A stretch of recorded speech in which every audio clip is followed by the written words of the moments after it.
Everyone and welcome back.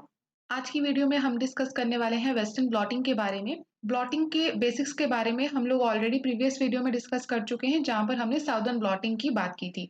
Southern blotting और northern blotting के ऊपर ऑलरेडी वीडियो जा चुका है। अगर आपने नहीं देखा है तो आप लोग वो देख सकते हो। अगर आपको बेसिक्स की अच्छे तरीके से अंडरस्टैंडिंग होगी तभी आपको ये प्रोसीजर अच्छे तरीके से समझ में आएगा। शुरू करते हैं आज का वीडियो। आज हम डिटेल में डिस्कस करेंगे वेस्टर्न ब्लॉटिंग के बारे में। वेस्टर्न ब्लॉटिंग टर्म जो है ये नील बर्नेट नाम के एक साइंटिस्ट ने दी थी। ऑल्दो वेस्टर्न ब्लॉटिंग टेक्निक की डिस्कवरी में बहुत सारे साइंटिस्ट जो हैं वो इन्वॉल्व हैं। अगर आप नेट या डीबीटी जैसे एग्जाम के लिए प्रिपेयर कर रहे हो तो आप लोगों को साइंटिस्ट के नाम याद रखने की कोई जरूरत नहीं है, क्योंकि इन एग्जाम्स में नहीं पूछे जाते। लेकिन अगर आप लोग सेट जैसे एग्जाम्स के लिए पढ़ रहे हो तो साइंटिस्ट के नाम रिमाइंड करना इंपॉर्टेंट होता है, क्योंकि वहां पर पूछे जाते हैं। पहले हम लोगों ने पढ़ा था साउदर्न ब्लॉटिंग को हम लोग यूज करते हैं डीएनए मॉलिक्यूल्स को डिटेक्ट करने के लिए, और नॉर्दर्न ब्लॉटिंग को हम यूज करते हैं स्पेसिफिक आरएनए मॉलिक्यूल्स को डिटेक्ट करने के लिए। अब जो वेस्टर्न ब्लॉटिंग है इसे हम यूज करते हैं प्रोटीन मॉलिक्यूल्स को डिटेक्ट करने के लिए। तो मान लेते हैं हमारे पास यहाँ पर प्रोटीन मिक्सचर है, हमारे पास डिफरेंट डिफरेंट प्रोटीन्स जो है वो इस मिक्सचर के अंदर प्रेजेंट है, और हमें कोई स्पेसिफिक प्रोटीन जो है उसे डिटेक्ट करना है। मान लेते हैं ये हमारा एक्स प्रोटीन है जिसे हम इस मिक्सचर में ढूंढना चाहते हैं। तो इस प्रोटीन मिक्सचर में से अपने इस टारगेट प्रोटीन को डिटेक्ट करने के लिए हम यूज करेंगे वेस्टर्न ब्लॉटिंग नाम के प्रोसीजर को। वैसे तो प्रोटीन डिटेक्शन के लिए डिफरेंट टेक्निक्स को यूज किया जाता है, जैसे हम क्रोमेटिन इम्यूनो प्रेसिपिटेशन का यूज कर सकते हैं, हम को इम्यूनो प्रेसिपिटेशन का यूज कर सकते हैं, या फिर हम एंटीबॉडी मीडिएटेड टेक्निक्स का भी यूज कर सकते हैं। लेकिन वेस्टर्न ब्लॉटिंग जो है वो इन टेक्निक से डिफरेंट कैसे है?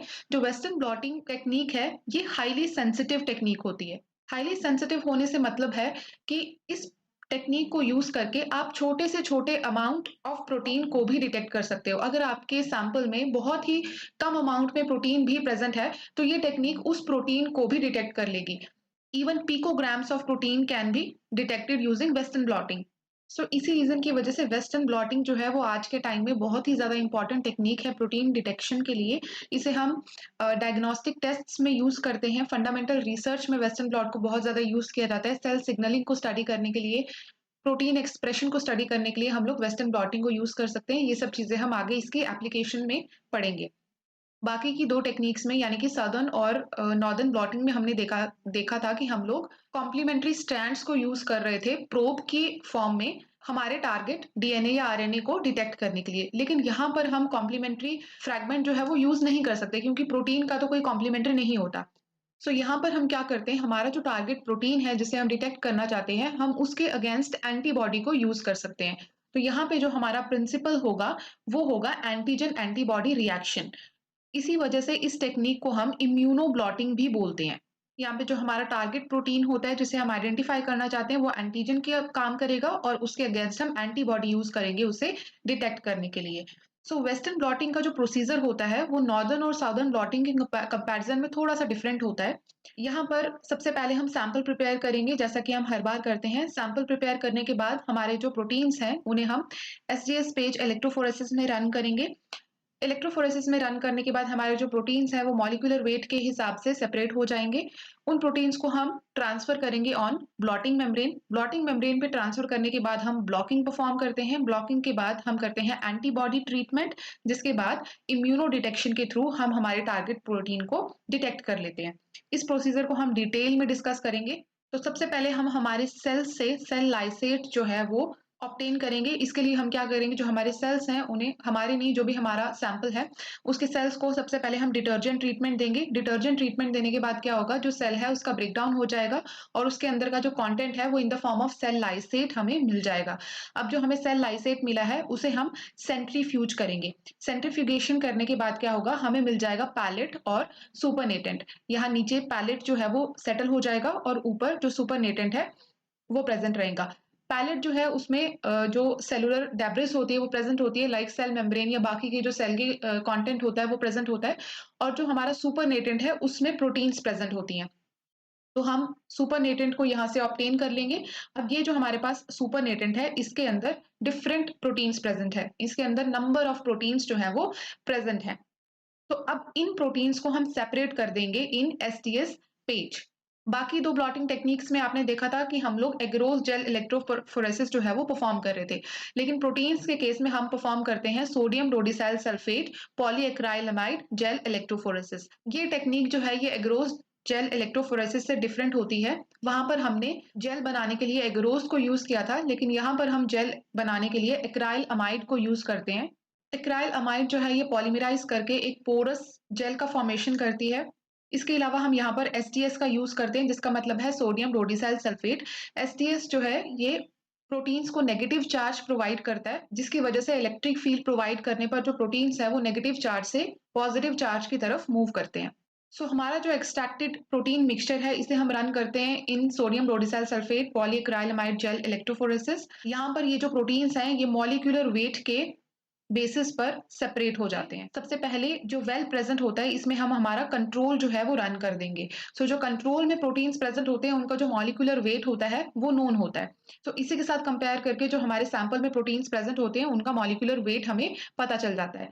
अब आप लोग बोलोगे कि हमारा जो टारगेट प्रोटीन है उसका मॉलिक्यूलर वेट तो हमें ऑलरेडी पता है, तो कंपेयर करके हम हमारे टारगेट प्रोटीन को डिटेक्ट कर सकते हैं। मान लो हमारा जो टारगेट प्रोटीन है उसका मॉलिक्यूलर वेट है 75 किलो डाल्टन। 75 किलो डाल्टन जो है वो अगर यहाँ पर है तो यहाँ पर जो प्रोटीन प्रेजेंट होगी वो 75 किलो डाल्टन की होगी, तो हमें तो हमारा टारगेट प्रोटीन पता चल गया। तो फिर हमें ब्लॉटिंग करने की जरूरत क्या है, वेस्टर्न ब्लॉट की हमें क्या जरूरत है। यहाँ पर प्रॉब्लम ये होती है कि एक सैंपल के अंदर 75 किलो डाल्टन की हो सकता है बहुत सारी प्रोटीन्स प्रेजेंट हो, तो यहाँ पर जो प्रोटीन है वो हमारी टारगेट प्रोटीन हो भी सकती है और नहीं भी हो सकती, क्योंकि सेम मॉलिक्यूलर वेट की डिफरेंट प्रोटीन्स भी हो सकती हैं। स्पेसिफिकली हमारे टारगेट प्रोटीन को डिटेक्ट करने के लिए हमें ब्लॉटिंग करनी पड़ेगी और वेस्टर्न ब्लॉट जो है वो परफॉर्म करना पड़ेगा। एसटीएस पेज पर मॉलिक्यूलर वेट के बेसिस पर प्रोटीन्स को सेपरेट करने के बाद हम करते हैं उन प्रोटीन्स की ब्लॉटिंग।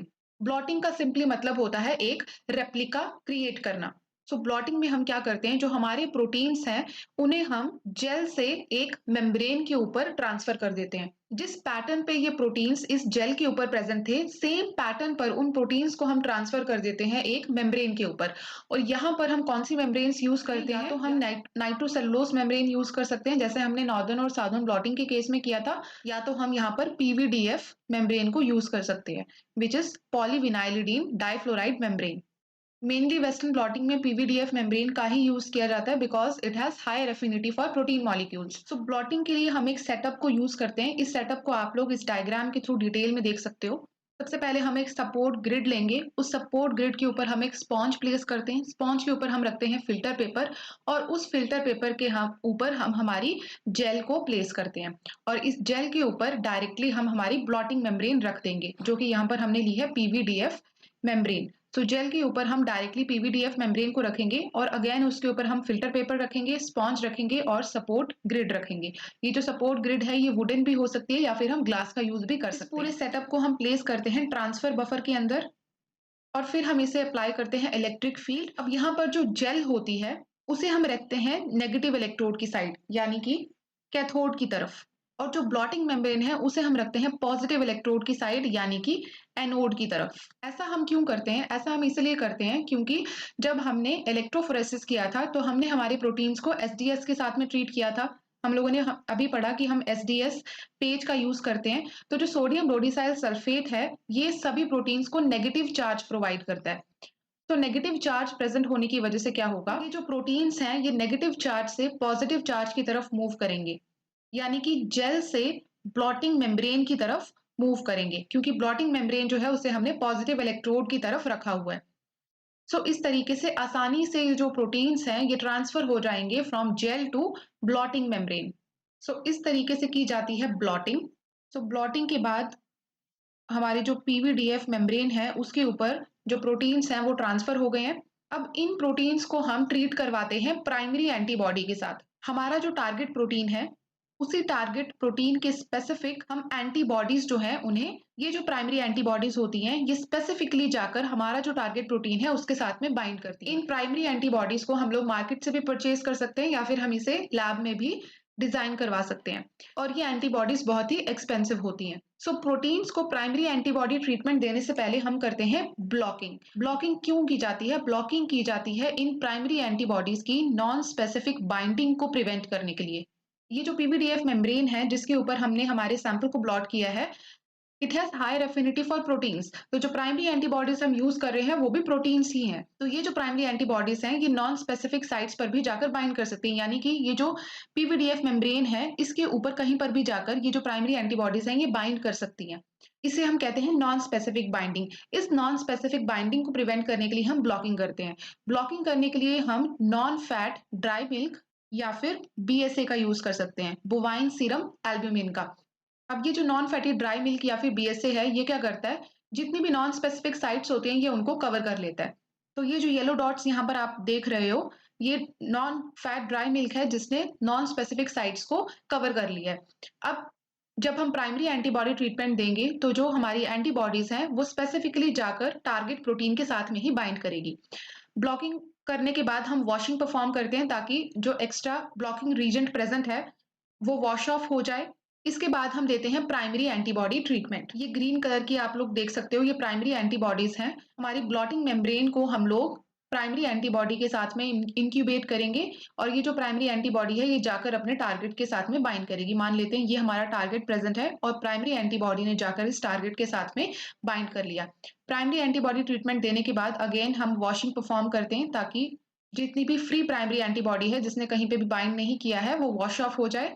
इसके बाद हम देते हैं सेकेंडरी एंटीबॉडी ट्रीटमेंट। अब ये जो सेकेंडरी एंटीबॉडी है ये आप देख सकते हो ये स्पेसिफिक होती है टू प्राइमरी एंटीबॉडी, यानी कि ये जो हमारा प्राइमरी एंटीबॉडी का एफसी रीजन है ये इसके स्पेसिफिक होती है। ये पर्टिकुलरली जाकर इस प्राइमरी एंटीबॉडी के साथ में बाइंड करेगी। लेकिन ये जो सेकेंडरी एंटीबॉडी है इसके साथ में हमने अटैच किया हुआ है एक एंजाइम। ये एंजाइम क्या करता है, ये रिपोर्टर का काम करता है, यानी कि ये हमें रिपोर्ट करता है कि हमारी जो प्राइमरी एंटीबॉडी है वो इस पर्टिकुलर साइट पर प्रेजेंट है। अब सेकेंडरी एंटीबॉडी ट्रीटमेंट देने के बाद अगेन हम वॉशिंग परफॉर्म करते हैं ताकि जो नॉन बाउंड सेकेंडरी एंटीबॉडी है जिसने कहीं पे भी बाइंड नहीं किया है वो वॉश ऑफ हो जाए। अब हम क्या करेंगे, अब हम देंगे सबस्ट्रेट ट्रीटमेंट। सेकेंडरी एंटीबॉडी के साथ में जो एंजाइम बाइंड है इसके स्पेसिफिक सबस्ट्रेट को अब हम यहाँ पर ऐड करेंगे। तो यहाँ पर आप लोग देख सकते हो कि ये था हमारा टारगेट प्रोटीन। इस टारगेट प्रोटीन के साथ में बाइंड किया प्राइमरी एंटीबॉडी ने, प्राइमरी एंटीबॉडी के साथ में बाइंड किया सेकेंडरी एंटीबॉडी ने, सेकेंडरी एंटीबॉडी के ऊपर प्रेजेंट है हमारा एंजाइम, इस एंजाइम के साथ में आकर बाइंड किया इसके स्पेसिफिक सबस्ट्रेट ने। ये जो सबस्ट्रेट मॉलिक्यूल है ये काम करेगा डिटेक्टर का। एंजाइम्स और सबस्ट्रेट के बीच में जब रिएक्शन होगी तो यहाँ पर रिलीज होगा एक कलर्ड कंपाउंड। अब ये जो कलर्ड कंपाउंड है ये हमें बताएगा कि हमारा जो टारगेट प्रोटीन है वो हमारे सैंपल के अंदर प्रेजेंट था। अब एक और चीज मैं यहाँ पर ऐड करूंगी, जो एंजाइम यूज किया जाता है वो जनरली होता है हॉर्स रेडिश परऑक्सीडेज और जो सबस्ट्रेट हम यूज करते हैं वो होता है ल्यूमिनोल। तो जब इनके बीच में रिएक्शन होता है तो ये जो ल्यूमिनोल है ये लाइट एमिट करता है। अब इस पीवीडीएफ मेम्ब्रेन को जब हम एक्सरे फिल्म में देखेंगे तो हमें यहाँ पर लाइट रीजन जो है वो देखने को मिलेगा जो हमें बताएगा कि हमारा जो टारगेट प्रोटीन है वो यहाँ पर प्रेजेंट है। इस तरीके से वेस्टर्न ब्लॉटिंग के थ्रू हम टारगेट प्रोटीन को डिटेक्ट कर सकते हैं। अब डिटेक्शन के लिए अलग अलग टेक्निक्स जो है वो यूज की जाती है। For example radio active detection कर सकते हैं। यहाँ पे जो हमारी सेकेंडरी एंटीबॉडी होती है उसके साथ में हम रेडियो एक्टिव कंपाउंड को बाइंड कर देते हैं, तो जो सेकेंडरी एंटीबॉडी जब जाकर प्राइमरी एंटीबॉडी के साथ में बाइंड करती है तो यहाँ पर हमें फ्लोरेसेंस देखने को मिलती है। जब हम ऑटो रेडियोग्राम में हमारी पीवीडीएफ मेम्ब्रेन को चेक करेंगे तो हमें फ्लोरेसेंस देखने को मिलेगी जिससे हमें पता चल जाएगा कि हमारा टारगेट जो है वो सैंपल में प्रेजेंट है। इसके अलावा एंजाइमेटिक डिटेक्शन हम कर सकते हैं जैसे कि हमने अभी देखा। इसके अलावा हम लोग फ्लोरेसेंट डिटेक्शन भी यूज कर सकते हैं। यहाँ पर हमारी सेकेंडरी एंटीबॉडी के साथ में हम कोई फ्लोरेसेंट मॉलिक्यूल जो है उसे टैग कर देंगे। जब वो अपने टारगेट के साथ में जाकर बाइंड करेगी तो हमें फ्लोरेसेंस देखने को मिलेगी जिससे हमें पता चल जाएगा कि हमारा टारगेट सैंपल में प्रेजेंट था। तो इस तरीके से वेस्टर्न ब्लॉटिंग जो है वो परफॉर्म की जाती है। अब हम बात करेंगे एप्लीकेशंस की। तो सबसे पहली एप्लीकेशन है कंफर्मेशन ऑफ एक्सप्रेस्ड प्रोटीन। किसी प्रोटीन के एक्सप्रेशन को चेक करने के लिए कि किसी सेल में कोई पर्टिकुलर प्रोटीन, मान लेते हैं कोई एक्स प्रोटीन है, हमें जानना है कि इस सेल में ये प्रोटीन एक्सप्रेस हो रहा है या नहीं हो रहा है। इस चीज को चेक करने के लिए हम लोग वेस्टर्न ब्लॉटिंग जो है वो परफॉर्म करेंगे। या फिर ये चेक करने के लिए कि इस सेल में ये जो एक्स प्रोटीन है वो कितने अमाउंट में एक्सप्रेस हो रहा है, इस चीज को चेक करने के लिए हम लोग वेस्टर्न ब्लॉट परफॉर्म करेंगे। जितनी ज्यादा फ्लोरेसेंस देखने को मिलेगी उतना ज्यादा अमाउंट में जो प्रोटीन है वो प्रेजेंट है। उसके बाद सेल सिग्नलिंग में या फिर प्रोटीन प्रोटीन इंटरेक्शन को स्टडी करने के लिए हम लोग वेस्टर्न ब्लॉट यूज करते हैं। मान लेते हैं ये है हमारी सेल मेम्ब्रेन और उसके ऊपर ये एक रिसेप्टर प्रेजेंट है। अब क्या होता है, यहाँ पर आकर सिग्नलिंग मॉलिक्यूल जो है वो बाइंड करता है। अब जैसे यहाँ पर ये सिग्नलिंग मॉलिक्यूल आकर बाइंड करता है तो ये जो एक्स नाम का प्रोटीन है, इसका हो जाता है फॉस्फोराइलेशन। जब इसका फॉस्फोराइलेशन हो जाता है, तो ये प्रोटीन यहाँ से मूव करेगा न्यूक्लियस के अंदर। न्यूक्लियस के अंदर जाकर फर्दर जो भी आगे का प्रोसेस है, वो चलेगा। अब हमारे पास क्या होता है, कुछ एंटीबॉडीज़ प्रेज़ेंट होती हैं, जो कि स्पेसिफिक होती हैं फॉर फॉस्फोराइलेटेड प्रोटीन्स और कुछ एंटीबॉडीज़ होती हैं, जो स्पेसिफिक होती हैं फॉर नॉन फॉस्फोराइलेटेड प्रोटीन। तो इस तरीके से इन एंटीबॉडीज़ को यूज़ करके हम लोग फॉस्फोराइलेटेड प्रोटीन्स के प्रेज़ेंस को डिटेक्ट कर सकते हैं और सेल सिग्नलिंग को भी स्टडी कर सकते हैं। इसके अलावा डायग्नोस्टिक्स में हम लोग वेस्टर्न ब्लॉटिंग को यूज़ करते हैं। हम लोग एचआईवी जैसी डिजीज़ेज़ को डिटेक्ट करने के लिए भी वेस्टर्न ब्लॉट को यूज़ करते हैं। यहाँ पर हम क्या करते हैं, एंटी एचआईवी एंटीबॉडीज़ को यूज़ करते हैं। जो एचआईवी वायरस होता है, उसके सरफेस के ऊपर एक एंटीजन प्रेज़ेंट होता है, जिसका नाम होता है GP120। ये नोन एंटीजन है जो एचआईवी की सरफेस के ऊपर प्रेज़ेंट होता है। अगर किसी ऑर्गेनिज़्म को एचआईवी है, उसकी बॉडी में अगर एचआईवी वायरस प्रेज़ेंट है, तो उसकी जो बॉडी है, वो GP120 एंटीजन के अगेंस्ट एंटीबॉडीज़ प्रोड्यूस करेगी। तो इस ऑर्गेनिज्म का जो सीरम होगा उसमें एंटी एचआईवी एंटीबॉडीज जो है वो प्रेजेंट होंगी। इन एंटी एचआईवी एंटीबॉडीज के अगेंस्ट हम लोग सेकेंडरी एंटीबॉडीज को यूज करके एचआईवी को डायग्नोस कर सकते हैं यूजिंग वेस्टर्न ब्लॉटिंग। इसी तरीके से हम लोग हेपेटाइटिस बी को डायग्नोस करने के लिए भी वेस्टर्न ब्लॉटिंग यूज करते हैं। लाइम डिजीज के डायग्नोसिस के लिए भी हम लोग वेस्टर्न ब्लॉटिंग यूज करते हैं। इसके अलावा बहुत सारी बैक्टीरियल और वायरल इन्फेक्शन होती हैं जिनकी डायग्नोसिस के लिए हम लोग वेस्टर्न ब्लॉट को यूज कर सकते हैं। तो हम लोग ये बोल सकते हैं कि डायग्नोस्टिक पर्पसेस के लिए जो वेस्टर्न ब्लॉटिंग है वो यूज़फुल टेक्नीक है। इसके अलावा मैं 1-2 चीज़ें और यहाँ पर ऐड करूँगी। यहाँ पर जब हम ब्लॉटिंग करते हैं, तो इस चीज़ को चेक करने के लिए कि जेल से पीवीडीएफ मेम्ब्रेन के ऊपर प्रोटीन्स का ट्रांसफर हुआ है या फिर नहीं हुआ है, हम एक स्टेन का यूज़ करते हैं जिसका नाम होता है पॉन्जिया स्टेन। ये एक रिवर्सिबल स्टेन होती है। जब हम हमारी ब्लॉटिंग मेम्ब्रेन को इस स्टेन के साथ में ट्रीट करेंगे, तो जहाँ पे प्रोटीन्स प्रेज़ेंट होंगी, वहाँ पर हमें कलर देखने को मिलेगा और फिर उसके बाद हम लोग वॉशिंग परफ़ॉर्म करके इस स्टेन को रिमूव कर सकते हैं। So this was all about Western blotting. If you find it helpful, don't forget to hit the like button. Do share it with your friends and do subscribe to Science by Sakshi for more videos. See you in the next video. Thank you for watching.